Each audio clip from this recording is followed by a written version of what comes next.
This is Professor Pete Alexander with the Winning at Business and Life podcast, where business leaders share their insights. It is 6 questions in 7 minutes because successful business leaders are busy and rarely have more time to spare. So let's get to it. In a few sentences, question number 1, please tell me who you are and what you do. My name is Ken Wentworth. A lot of people just call me Mr. Biz. I think they really don't actually know what my name is, which I guess is kind of a good thing in branding, but maybe in some way not good. I'm a 2-time best-selling author. I've written 2 books, business-related books, nonfiction, How to Be a Cash Flow Pro, and Pathway to Profits. I'm the host of my own radio show, Mr. Biz Radio. We've been doing that for almost 4 years now. I'm a 6-time world record holder. And I only mention that as a little bit of foreshadowing about something I'm going to mention a little later when we talk. And I'm an on-demand CFO. So what that means is I help business owners operate their businesses more profitably and more efficiently. Ken, it's so great to have you on the show, and I'm glad you could fit us in with all those things going on. Question number 2, what's the best thing about working in your industry? The best thing for me, it's kind of unique for what I do is first of all, I get to work with all different types of industries and niches. So that's one of the things I love about my job, that no day is the same, no client engagement is the same. They're all different. I really love that. And, being able to help people and with my consulting, with my on-demand CFO work, to be able to save jobs, create jobs. And a lot of times, as you know, small businesses are very family oriented a lot of times. And so you've got the owner and then several family members that work. So if that business doesn't do well, it could really have a detrimental impact on the entire family. So being able to work with them and really eliminate some of those frustrations. Maybe they're really good at the widgets or the service they provide, but they don't have as much experience on the business side. And that's where I could come in and really help. And the intangible benefits for what I do, I just can't describe. It's just amazing. I absolutely love what I do. Oh, I love it. I hear the passion in your voice, so it's great to hear that. Question number 3, I have a fictitious book with all the answers for business. That's a catchy cover you got there, Professor Pete. Show it again. I mean, because people, I get my 3rd grade drawing out of it. What chapter would you think most companies should read? Easy one for me. Actually, it's cash flow. And I'll explain that just a little bit. So without cash, you don't have a business, number 1.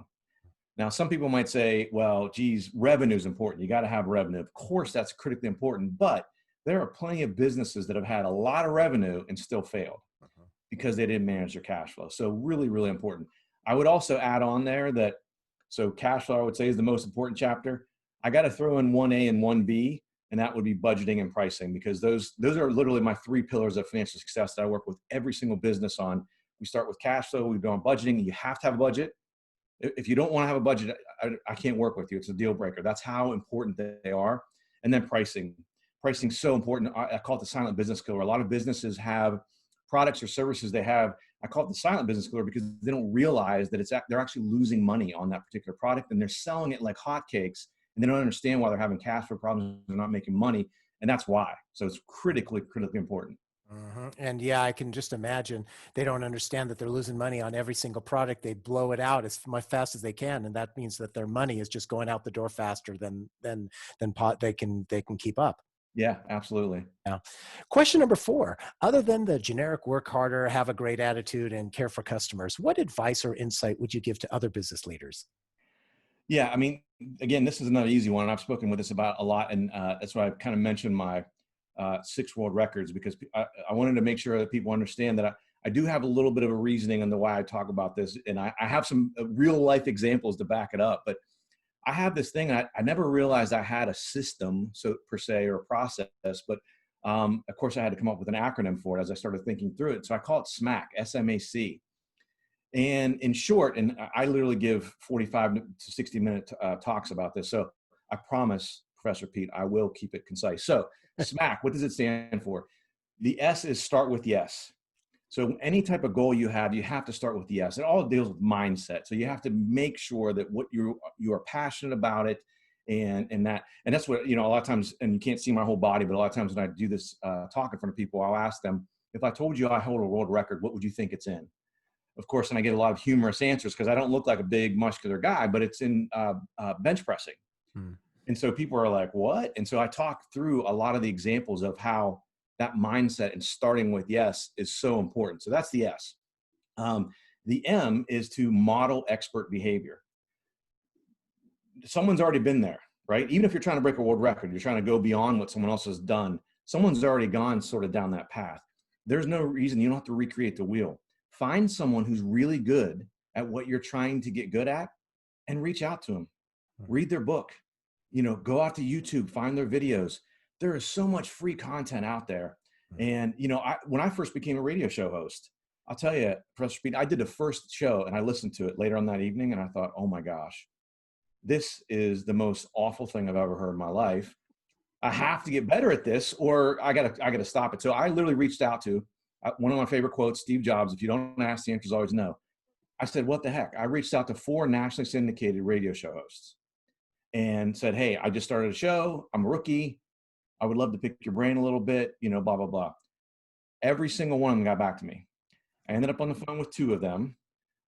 So it was amazing. Again, these highly successful people were willing to help me because I just simply asked. And a lot of times there's a big story about how Steve Jobs did this when he was first starting out. And he reached out to Bill Hewlett, who, he was 12 or 13, Steve Jobs, and he reached out to Bill Hewlett, who ran Hewlett Packard.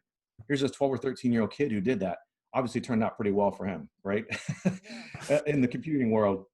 So that's the M, model expert behavior. The A is creating accountability. This one sounds obvious, and so you can do that personally and really hold yourself accountable. But what I like to do is I am very transparent about it. If I have a primary goal I'm very transparent about it. I will share it with any and everybody who asks anything about it because that creates accountability. Next time I see that person, they're going to say, Ken, how's that goal going?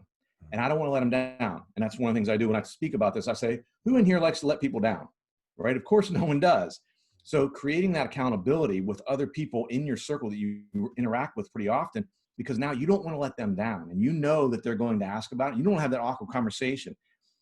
And then, so creating that within your circle without actually saying, hey, will you make sure you check in on me and see how I'm doing on this? But one of the other things I use, silly, I got a prop too. I use these little books. So you can literally stick them in your breast pocket of your shirt or your pocket of your pants. And I use these. And so I'll put the name of the goal on the front.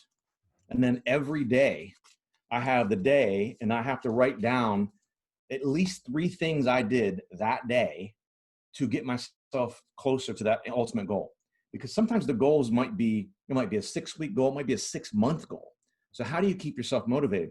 And it not only creates that personal accountability. So I know at the end of the day that I have to, write this down and I have to hold myself accountable, but it really comes into effect more so when you have those lulls. We all have the lulls, right? We all have those days where you go, man, we're just not feeling it.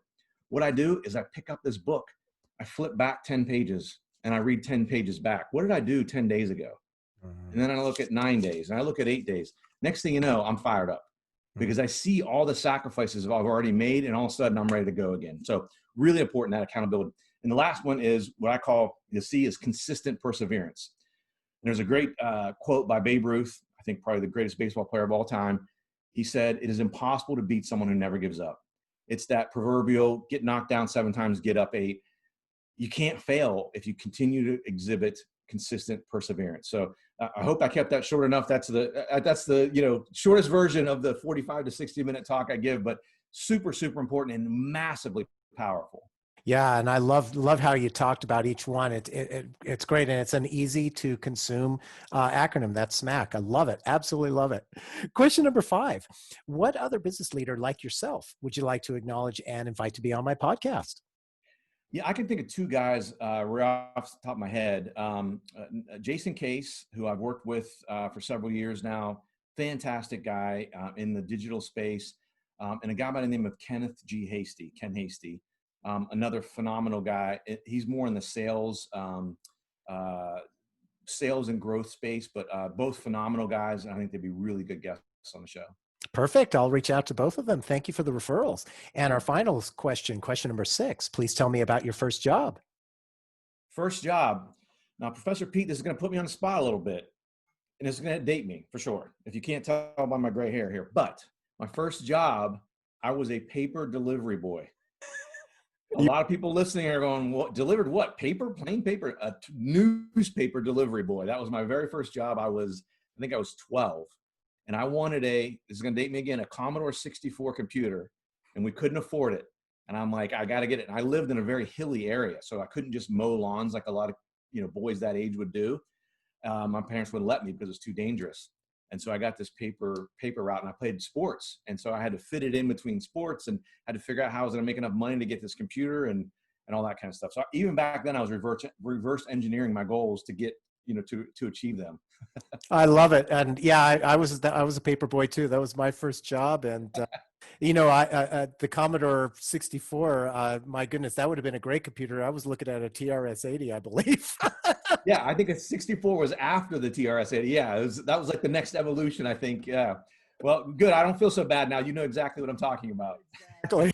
So, Ken, thank you so much for being on the show. How can people find you? They can find me, really, if you go out and honestly, if you Google Mr. Biz, you'll find me. Mr. Biz Solutions on all the platforms. But if you Google Mr. Biz or on any of the social media platforms, Mr. Biz, I'm confident you'll find me. Perfect. This is Professor Pete Alexander with the Winning at Business and Life podcast. For more insights and ideas, please go to LinkedIn, YouTube, Facebook, or iTunes and search for the Winning at Business and Life podcast. Thanks for listening.